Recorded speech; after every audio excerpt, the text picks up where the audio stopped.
Texas House District 47 in Western and South Travis County. She has really been involved in community work here in Texas, helping schools, helping homeowner associations, helping Habitat for Humanity. Just a tiny bit of the things she's done has just been amazing for the community. It's wealth. And by the way, I think you all know those people who broke quorum. That's Representative Goodwin. Representative Goodwin.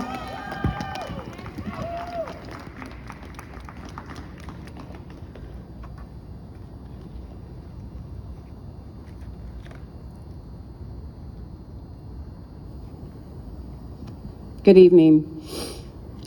We are here tonight to remember the lives lost and the trauma inflicted by those who believed in the big lie.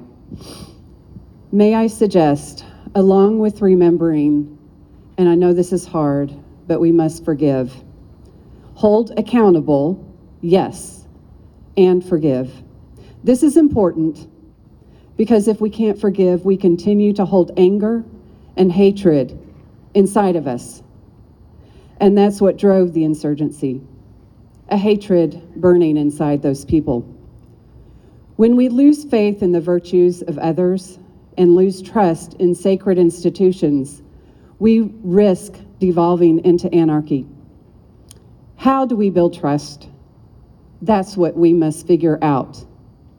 1 year ago today, we almost went off the cliff, but we were pulled back by a force that is greater than Trump and his followers.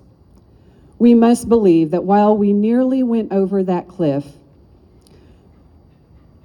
into chaos, we came back and triumphed by certifying the election results and by starting the process of holding the rioters accountable. We must not forget what happened, but we must continue the process of healing and moving forward. Here we are in 2022. It's time to move forward and find our footing in this new world. We rely on each other and together provide a safety net for ourselves and for others. Kindness pays off and costs us nothing. Patience must be recalibrated as we move in this fast-paced world. Understanding must be valued as we grapple with people who don't always share our worldview.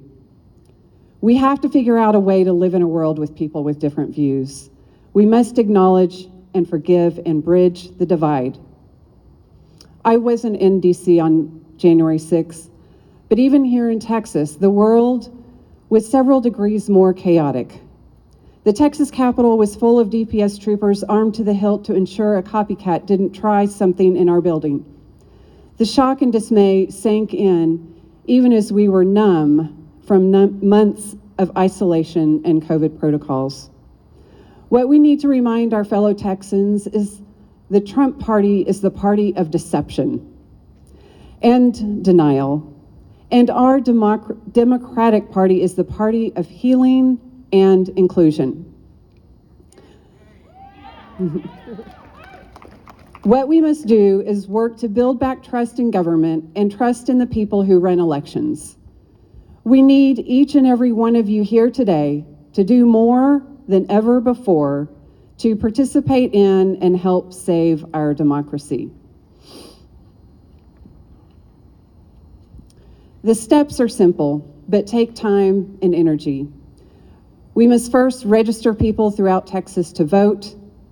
Second, educate voters on candidates up and down the ballot.